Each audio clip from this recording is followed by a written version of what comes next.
Gentlemen, it's great pleasure to invite Mr. Rushdie Siddiqui, Global Head of Islamic Finance at Thomson Reuters, for the welcome address. Rushdie Siddiqui, over to you.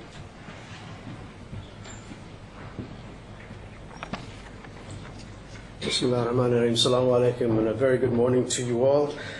Actually, my colleague Basil Mufta, who's the global head of rapidly developing economies, RDEs, he was supposed to be here and give you this particular speech. He fell ill in the morning. Obviously, we wish him a quick recovery.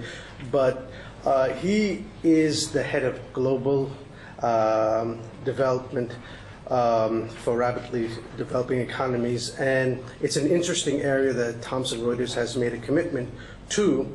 And I wanted to basically say what he was going to say. So here goes. On behalf of Thomson Reuters, I welcome you all to our offices in London to host our second annual ISRA IIB workshop. In this newly formed role, Basil has discovered that there are many overlaps between Islamic finance and those of rapidly developing economies. First and foremost, a large portion of Muslims and Muslim countries are experiencing rapid growth unlike ever before in history. They are seeing both the benefits and the challenges of such rapid growth.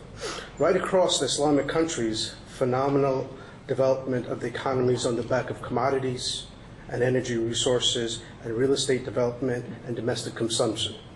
Thomson Reuters has consequently taken the view that development of the capital markets in Muslim countries as a growing and a sustained trend. We have accordingly invested in our portfolio to enable this market to function. Right across our company, there are numerous initiatives and teams dedicated to Islamic finance, and one has to only look at the recent successful sukuk issues in Malaysia and the Gulf as a solid example of investment flows. In fact, according to our data, Muslim countries have received over $20 billion in foreign direct investments from Western economies.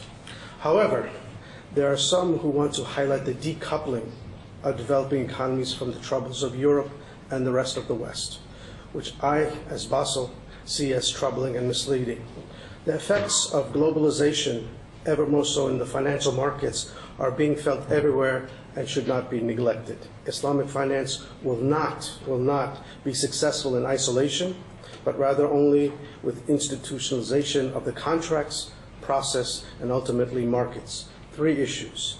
1, education, not isolation, is needed. 2, standardization, not protectionism, is required. 3, cooperation and not competition. Competition is demanded. This is why Thomson Reuters is sponsoring today's event and why we continue to believe that Islamic finance has a strong potential in the future. Just like Brazil, China, African nations with India are exploring links between trading partners. Islamic banks, corporations, and ultimately countries need to focus on the so-called South-to-South trade. They must seek to level and standardize the regulatory framework to allow investors to move across the Muslim countries more rapidly and freely. Otherwise, they will risk losing the demand to other countries and hubs, which will only see Islamic finance as another asset class rather than an investment philosophy. There's a recent Goldman Sachs study on emerging equity and debt capital markets. In it, you'll read the growth expected in the coming 20 years from the emerging markets. In short, emerging markets have the potential to represent 55% of all capital markets by the year 2030. Islamic finance has an opportunity to be a significant portion of this if we strive for quick actions and appropriate leadership. It took Islamic finance 40 years to reach $1 trillion as a benchmark. How long will it take $2 trillion? 2, Islamic finance hubs, but someone has to lead the hubs. So you're talking about transactions hub as a contributing factor to the $2 trillion mark. 3, the world's attention span has gotten smaller, where a number conjures up a picture of what the pulse of the capital markets are. Do we have that in Islamic finance? 4, if we were to date Islamic finance in terms of events, Do we look at the sukuk as the Eurobond market, therefore we're in the 1960s and 70s? Do we look at Islamic funds as Charles Schwab established the fund supermarket in 1983? Islamic treasury, do we equate this to FX as it was in the 1970s?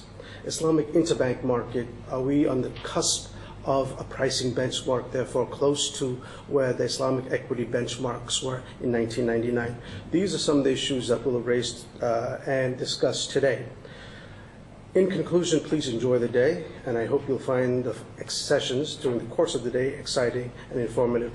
With that, I thank you, and it's indeed a pleasure and honor for me to introduce my dear colleague, Muhammad Akram. He is the head of ISRA, and Akram will basically give a brief intro and then set up the foundation for the Deputy Governor's video presentation. Brother Akram.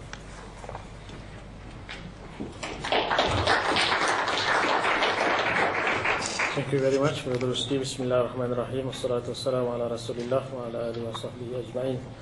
Ladies and gentlemen, allow me to introduce His Excellency Datuk Muhammad Ibrahim, who is the Deputy Governor of the Bank Negara Malaysia, who will be giving his keynote address, and we are going to broadcast his address shortly. He could not be with us today because of some other engagement elsewhere. Datuk Muhammad bin Ibrahim is currently the Deputy Governor of Bank Negara Malaysia, and he was a bank scholar and joined Bank Negara Malaysia in 1984 and had served in the areas of bank regulation and supervision, strategic planning, payment systems, insurance, offshore banking and treasury, and financial market. He was the Managing Director of Dana Modal Nasional Berhad, a bank recapitalization agency created during the Asian financial crisis. He was a former Commissioner of the Securities Commission of Malaysia and served as a council member of the Malaysian Institute of Accountants. He holds a master's degree from the Harvard University, an accounting degree from the University of Malaya, and also a postgraduate diploma in Islamic banking and finance from the International Islamic University of Malaysia. So you can see that he's very much well into Islamic finance. At present, he is the trustee of Tun Ismail Ali Chair Council and trustee to the Board of Trustees of the CSAN Trust Fund, board member of the Retirement Fund Incorporated. He's also a council member of the Malaysian Bankers Institute, associate fellow of the Institute of Bankers Malaysia, and also the member of Bank Negara Malaysia's Monetary Policy Committee. He's also the board member of Petronas. Now, without further ado, ladies and gentlemen, let us hear what Datuk Muhammad Ibrahim is going to talk about. Thank you very much.